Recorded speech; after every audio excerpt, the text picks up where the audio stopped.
The dispute in the South China Sea is like so many potentially dangerous international conflicts over territory, and multiple countries claiming the same territory. In this case, no fewer than 6 countries: China, the Philippines, Vietnam, Taiwan, Brunei, and Malaysia. But this one adds a unique question as to whether some of this territory exists at all, because China, over the last several years, has added some 3,000 acres, in effect manufacturing land where there used to just be reefs that barely poked above the surface. China today says that this is Chinese land. The U.S. says it is still international waters, international airspace.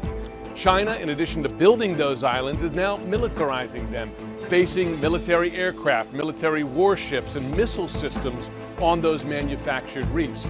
The U.S. responding by sailing its warplanes and warships through those waters to demonstrate its point that they remain international. For now, that dispute has played out purely with words. The danger is, though, that there could be a miscalculation or an escalation that leads to something worse and much more dangerous. Quickly on the original guidance for this briefing, Bolton was on the guidance to be here. So were you two blindsided by what occurred today? That he's no longer with the administration? Was it news to you today? Because last night we were told he would be here today. Yeah, I'm never surprised. well, let me ask you this. And I don't mean that on just this issue. And I think Secretary Mnuchin would say the same thing. We work very closely with the President of the United States. I think we have a pretty good understanding of how he's thinking about things. I think you'd agree, Stephen, at nearly all times. And so, our mission says not to talk about these inner workings in the palace intrigue that I know you are so curious about, but rather to talk about the things that matter to American foreign policy. Could anyone have predicted so much staff turnover from a man whose catchphrase is, "You're fired"? President Trump says Chief of Staff John Kelly will leave at the end of the year. Now, the Attorney General of the United States, Jeff Sessions, he has now resigned.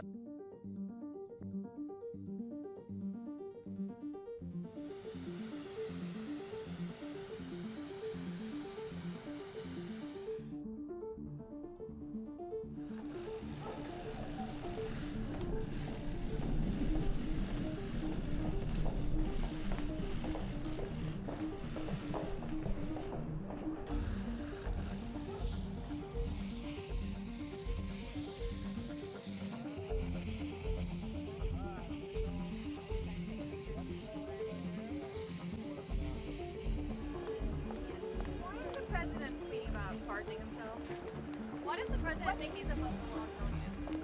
Excuse me? Why does the president think he's above the law? Well,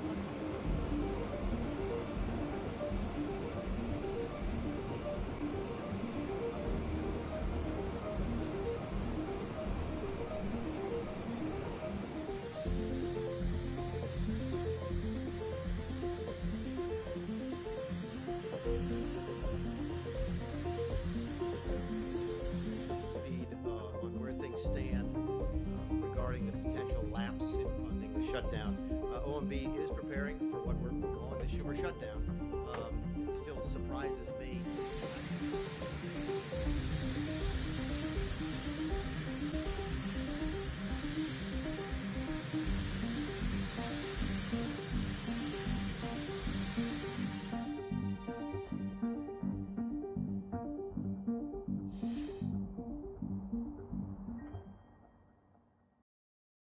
The indictment alleges an appalling abuse of power by church officials who preyed on vulnerable homeless people with false promises of a warm bed and meals.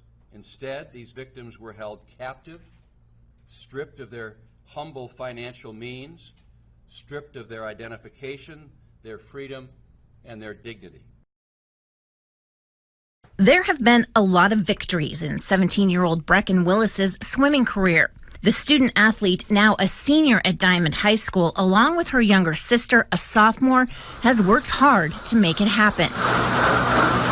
So you're talking about two high schoolers, and this is their commitment, their consistency. For the last 3 years, have been in this weight room, just working their hearts out to get stronger. Week after week, trainer Dwayne Ingram has watched the girls get stronger and faster.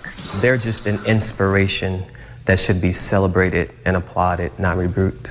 Brecken's disqualification after a victory Friday garnered swift backlash from swimmers and coaches. The perception is that a victory was stolen unnecessarily. Lauren Langford coaches the West High team and is herself a swimmer. This is cut up very high on the buttocks.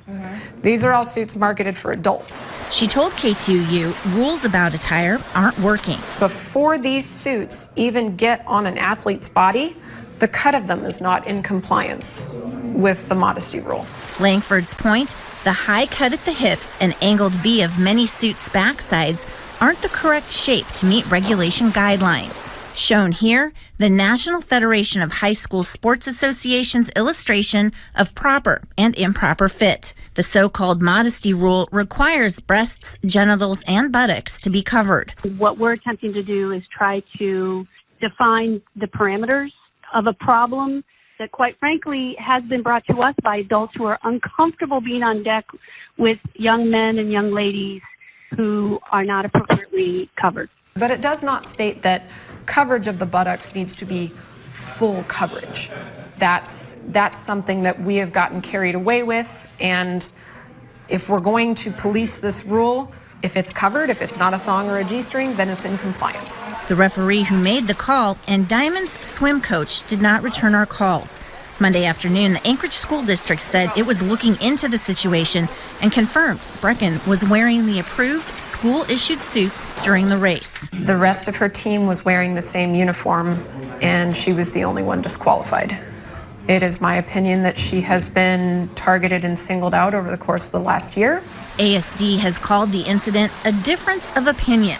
Referees have some discretion in calls they make, but Langford said maybe too much, especially when people supporting the referee's decision are saying things like this. That the girls have done this on purpose, that they were warned, that they got what they deserved, that they had what was coming to them. That's pretty hard to swallow for a teenager, and I've heard that has affected them. Langford wants the sisters to know they're not alone and that the focus of attention should be their athleticism, not their attire. And the Alaska School Athletics Association, which oversees the implementation of the national rules, told us it encourages officials to give the benefit of the doubt to the athlete. Brecken's mom is angry things have gotten to this point, that what should be a conversation about performance and skill has somehow become sexualized. She wants the disqualification overturned, her daughter's victory reclaimed, and the referee who made the call off the deck.